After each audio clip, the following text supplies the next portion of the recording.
Expansion starts here, the podcast. I am Rhett Butler, and as usual, I have the county's greatest and best, none other than Alex, and I can call him Alex, Austin, in the building. How are you, sir? It's a pleasure. Good to see you. Fresh from MaCO? Fresh from MaCO. How was that drive to Ocean City and all the great things that you learned about Maryland? You know, Ocean City is beautiful. Surprisingly, wasn't a lot of traffic going in, so I felt very blessed to get there. But great conference. It was great for the chamber to be in a place with so many decision makers, our elected officials. Get a chance to see what other counties are doing at pretty much every county in the state there. Absolutely. Made some friends in other places. Reaffirmed some relationships we have here in the county. Had some deeper level conversations. Got a chance to see our county executive. Indeed. Got a chance to see our governor. That's right. I'm good. Shout out to David Iannucci. I know he spoke as well. Was great, man. His panel discussion was really good, and he was very, very. I'm very biased to data centers, so when he said it, I was like, yes, that's what I'm talking about. But no, it was good. Great panel discussions this year and last year, but this year I felt like I had a lot of takeaways. I have so much information to digest, and now it's just about execution. Absolutely, right? Playing your part from the chamber. You know, we are part of a vast ecosystem here. Absolutely. And I just feel like, hey, this is truly our time. You know, Prince George's Chamber is always booked and busy. Always. But you guys are fresh off. Thanks to Tiffany and the team. But you guys are just fresh off the Business and Economics Summit as well, which I went to for the first time.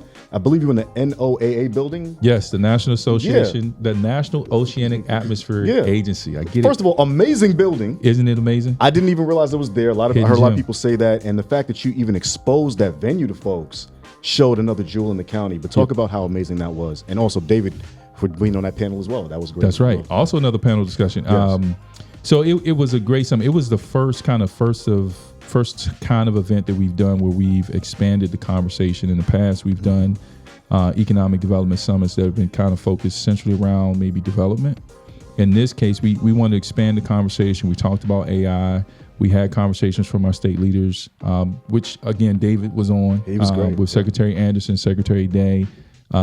We had Rachel Stevens Parker from the Governor's Workforce Development Board. Moderated by yourself. You did an amazing job. By myself. So I was, it was very, very important to have a broad conversation so our businesses can get the information. And I learned quite a bit. You know, the AI conversation was very engaging. Oh, and still going on. Yes. We had a procurement panel discussion. Wow. And then we closed out with our comptroller to talk about the Maryland Procurement Playbook, which has a ton of data that we need to really digest and see kind of where we are, how much money actually leaves the state that we can, and we'll talk about this later, but that we can actually capitalize on. Oof.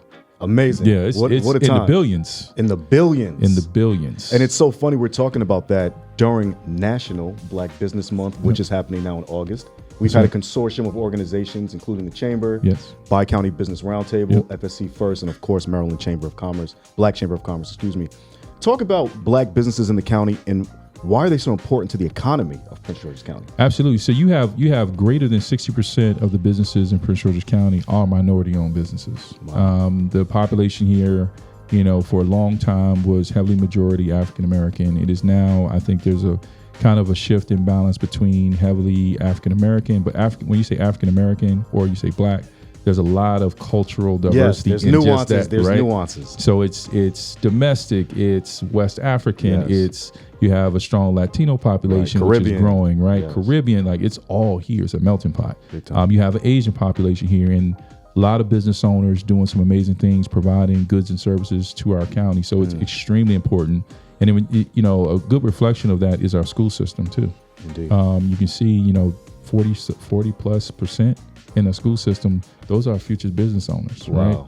Right? And so you gotta look at that and just really see how the county, as impactful it is with decision making. One of the largest counties, demographic of close to 1 million people. Oof. You have 4 major institutions, college and universities here. Yes. 130,000 kids. Yes. High school. FBI's coming. FBI's coming. That's right. It's coming. 15 government agencies. Yes. The chamber itself, we have about 60% of our businesses fall between the professional business services. Those are government contractors that provide services to those agencies and abroad. So it's important. Yeah, it's very important. We know the Chamber provides amazing resources and programming.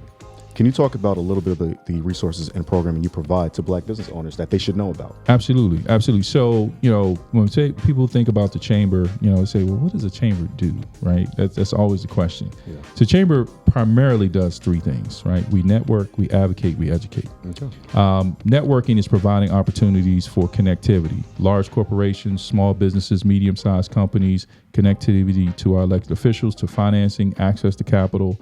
The gamut. We talk about education. We talk about things like, hey, sustainability, yes. Right? How are you running your company? Like, how are you? Did you know about the Maryland Procurement Playbook? Right? Are you well versed into the Enough Act that was just announced recently? Right. So we want to provide as much information and resources as possible. And then when you think about just some of the other things that we do. Programming is another part of it, right? We have a program that we're getting ready to launch in partnership with Care First, which is focused on equity and inclusion, which is one of the pillars of Care First.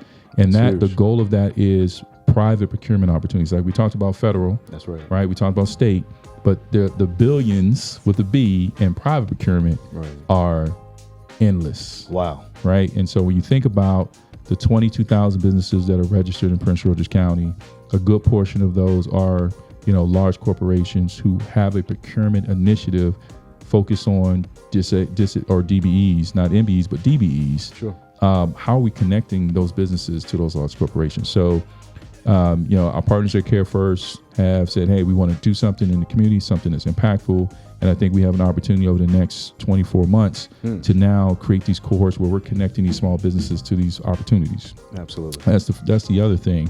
That's one thing. The other one is a partnership with LISC, which is one of the largest CDFIs in the country. And through their partnership with Verizon, we have kind of a digital access program. It's called the Verizon Small Business Digital Readiness Program, which is a free course, a free set of courses that our members can take at no charge, of course, but it covers everything from finance to marketing. It has opportunity for mentorship. And this is partnership because they see the value of what is happening in Prince George's County. Yes. And so when you think about where chamber is centrally located between government, private industry, right? We kind of all meet at the chamber. And do. You bring in your state partners, you bring in the Economic Development Corporation, you bring in the FSC First. You also bring in strategic alignment like a Bi-County Business Roundtable and the Maryland Black Chamber say, how are we moving the needle? Right. Not just for my business or your members, but for the county's businesses, right?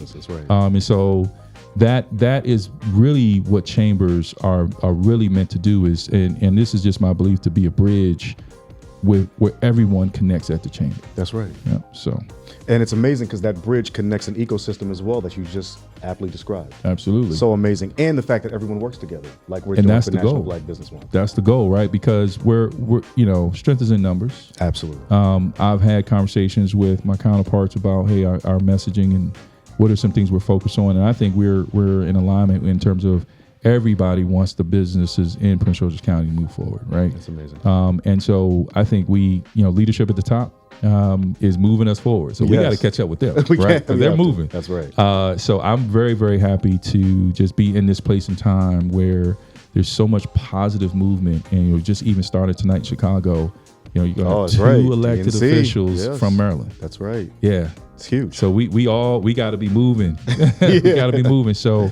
And the spotlight is now. The spotlight is now. The time is now, and I think it's happening. The good work that Economic Development Corporation is doing, good work of FSC First, good work of Maryland Black Chamber, Bi-County Business Roundtable.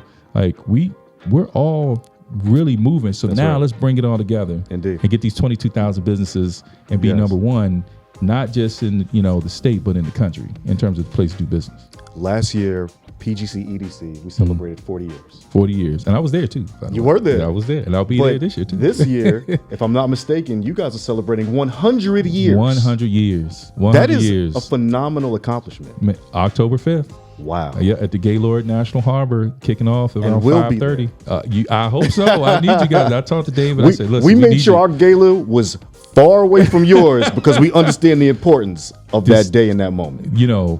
I say this jokingly, but I really mean it. Like, it's our gala. Yes. You don't become 100 without partnership, without the support of your members, yes, without, everyone, it's a nucleus. And shout out to my team who works hard. We have a gala host committee that is doing amazing. They're volunteering their time. Wow. To make sure that this, is going to be a success. And again, the Gaylord is welcoming us back. We have our Centennial host sponsor, Ansadine Companies, which is a mid-market company. Oh, yeah. Who attended the gala last year and said, hey, I really want to be able to help Indeed. the initiatives of the chamber, but also the county. Sadim is a big supporter of the county. I mean, they supported our event as well with Angela Alsobrooks. That's right. I mean, just state of the economy. What it takes, right? Yes. So to be in this moment, where it's like 100 years only happens once. That's right. It's huge. So this Centennial. Is the Centennial. This is the blueprint for the next 100 years. Yes. So it's a big deal. Very happy to be in this moment. Want to celebrate this moment with everyone because we truly have gotten to this point together. Absolutely amazing. And that's not the only event we're talking about. No, we're talking about a summer more. soiree to celebrate National Black Business Month as well. That's right. August 29th. Yes. Meet Up PG in Lanham. Let's go. It's going to be phenomenal. What are you hoping people are going to receive from this event, this networking event? So we have a kind of a technique that we use at our Coffee Connections, and I'm hoping we can do the same because it's well over 200 people registered collectively. That everyone in the room has at least 4 contacts of people they don't know. As a chamber and a leader of a business organization, and I'm hopeful that my counterparts will agree. I want to say what I need to say, yes, but I'm not going to take the spotlight because the spotlight is on the businesses. That's right.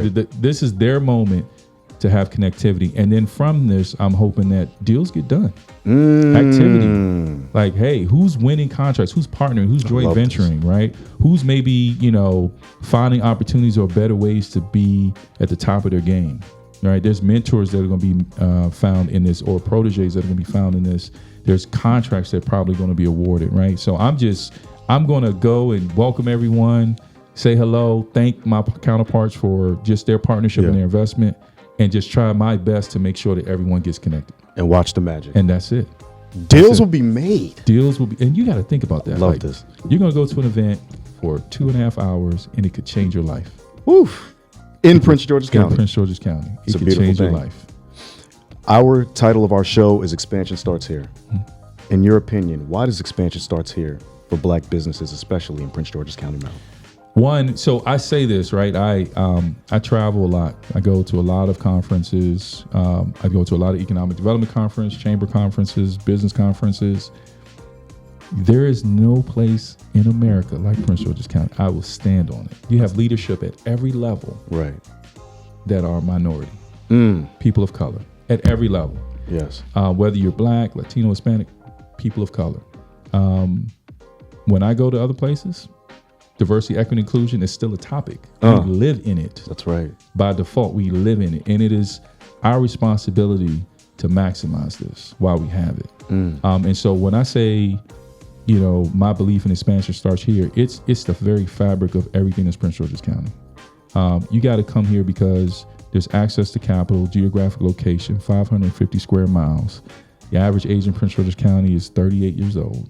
Wow. I'm going to go back to it. 4 major colleges and institutions all have a centralized focus on cybersecurity, which ironically, right, we talk about the FBI coming, 15 government agencies. You have the oldest historically Black college university in Prince George's County in Bowie State. Yes. What else do you need? 1 million people, about 80% have a post-bachelor's degree in Prince George's County. Great housing, school system is pretty vast. It's just, what else do you need? It's limitless. It's limitless. We really have it all. And I'm not saying it because I'm born here. Yes. But literally, I've traveled around the country. We have it all. When you think about the statistics, we check out of 10 markers, we probably check 7 out of 10. And most people get to 4 or 5. 7 out of 10 off the break. Wow. So, I think if you are looking for an opportunity to nestle your business and your family, I think Prince George's County has what it takes. Without question, we are attracting, we are retaining, and we are sustaining businesses in Prince George's County. Absolutely. Alex, you got to come back. I will absolutely come back. We need your members. We need everybody here because what's happening now, we have to tell these stories. It's amazing. Yes. You have my support. Absolutely. And we're going to see you folks when we all meet up in PG for the National Black Business Month celebration culmination with the Summer Soiree. Expansion truly starts here.